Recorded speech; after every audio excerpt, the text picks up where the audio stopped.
وزیر خزانہ محمد اورنگزیب کی سٹی بینک کے وفد سے اہم ملاقات۔ سٹی بینک کے کنٹری آفیسر حبیب یوسف کی قیادت میں وفد کی وزارت خزانہ آمد۔ پاکستان کی بیرونی فائنینسنگ اور مالیاتی حکمت عملی پر تبادلہ خیال کیا گیا۔ بین الاقوامی بانڈ مارکیٹ اور قرضوں کے فریم ورک پر بریفنگ دی گئی۔ سرمایہ کاروں کی شمولیت اور طویل المدتی روابط پر زور۔ وارین فنڈنگ اور میڈیم ٹرم نوٹس اسٹرکچر پر بات چیت کی گئی۔ وزیر خزانہ نے کہا کہ پاکستان کی اصلاحاتی اور فائنینسنگ ترجیحات کے ساتھ ہم آہنگی کو یقینی بنانے کے لیے وزارت خزانہ اور سٹی بینک کے درمیان رابطہ جاری رہے گا۔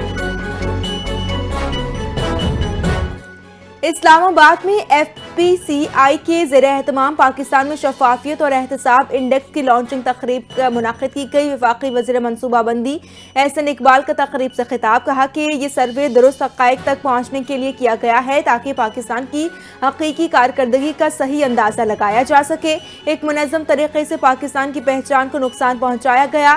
ریکارڈنگ پر سیاسی بیانی کی بنیاد پر کہانی گھڑی گئی۔ وفاقی وزیر نے مزید کہا کہ ایک سیاسی گروہ نے اپنے ذاتی مفاد کے لیے ستائش اور بیڑا غرق جیسے شدید الفاظ استعمال کیے جو ملکی مفاد کے خلاف ہیں۔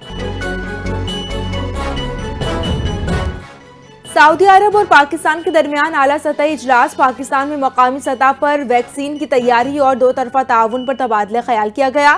سعودی وفد کی قیادت منسٹر آف انڈسٹری کی سینیٹر ایڈوائزرز نزار الحریری نے کی۔ وفاقی وزیر صحت مصطفیٰ کمال کی قیادت میں وزارت صحت کے اعلیٰ حکام، ڈریپ اور قومی ادارہ صحت کے چیف ایگزیکٹو آفیسروں نے تفصیلی بریفنگ دی، جبکہ وزیر صحت نے کہا کہ 2031 کے بعد بین الاقوامی امداد ختم ہو جائے۔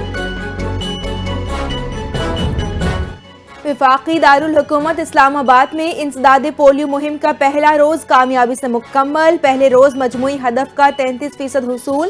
1,52,906 بچوں کو قطرے پلا دیے گئے۔ ڈی سی اسلام آباد کی زیر صدارت پولیو مہم اجلاس میں جائزہ لیا گیا۔ مہم کے دوسرے روز کے حوالے سے اسسٹنٹ کمشنرز کی مارننگ اسمبلی کا انعقاد کیا گیا۔ ڈی سی اسلام آباد میں شہریوں سے تعاون کی اپیل کی کہ وہ پولیو ورکرز کے ساتھ بھرپور تعاون کریں تاکہ پولیو کا جڑ سے خاتمہ ممکن ہو سکے۔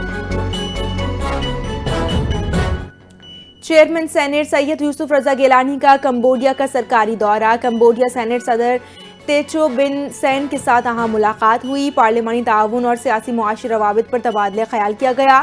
تجارت، سرمایہ کاری اور ادارہ جاتی تعاون کے نئے امکانات۔ سید یوسف رضا گیلانی کا انڈیپینڈنس موومنٹ کا دورہ، قومی ہیروز کو خراج عقیدت پیش کیا۔ سولیڈیریٹی پیلس میں استقبالیہ اور گارڈ آف آنر کا معائنہ کیا گیا۔ سید یوسف رضا گیلانی کے مطابق یہ دورہ باہمی اعتماد، دو طرفہ تعاون اور مشترکہ مفادات کے فروغ کی علامت ہے۔ بلوچستان میں دہشت گرد حملوں کی عالمی سطح پر مذمت۔ بھارت اور فتنہ ہندوستان کا گٹھ جوڑ ایک بار پھر بے نقاب۔ امریکہ، چین، روس، برطانیہ اور خلیجی ممالک کی دہشت گرد حملوں کی شدید مذمت۔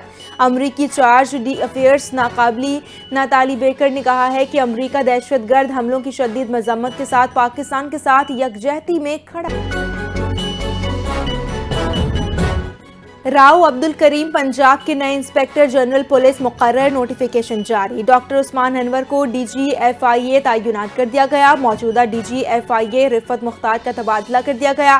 رفعت مختار کو اسٹیبلشمنٹ ڈویژن رپورٹ کرنے کی ہدایت۔ تعیناتی وفاقی اور صوبائی سطح پر پولیس اور ایف آئی اے کے اعلیٰ عہدوں پر کی گئی ہیں تاکہ ادارہ جاتی امور اور قانون نافذ کرنے والے اقدامات مزید مؤثر بنائے جا سکیں۔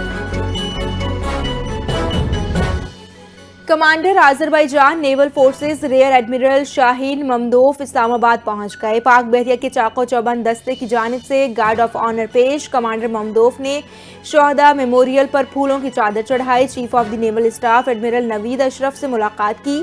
دونوں ممالک کے درمیان دو طرفہ دفاعی تعاون، نیول ٹریننگ اور علاقائی بحری سلامتی کے مسائل پر تبادلہ خیال کیا گیا۔ پاک بحریہ کے جاری منصوبوں پر بریفنگ دی گئی۔ دونوں قیادت نے نیول تعلقات کو مزید مضبوط بنانے کے عزم کا اعادہ کیا۔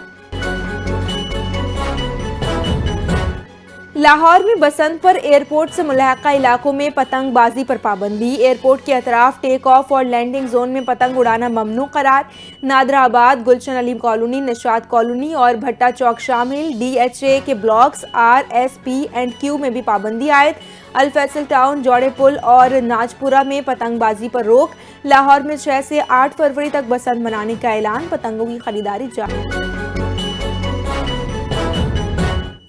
آج ملک بھر میں شب برات عقیدت و احترام کے ساتھ منائی جائے گی۔ مساجد اور گھروں میں خصوصی عبادات، نوافل، قرآن خوانی اور دعاؤں کا اہتمام کیا جائے گا۔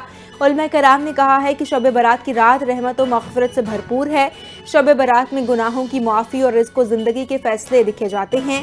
یہ رات لیلۃ المبارکہ کہلاتی ہے۔ شب برات میں قیام، عبادت اور روزہ رکھنے کی فضیلت اور اعمال اللہ کی بارگاہ میں پیش کیے جاتے ہیں۔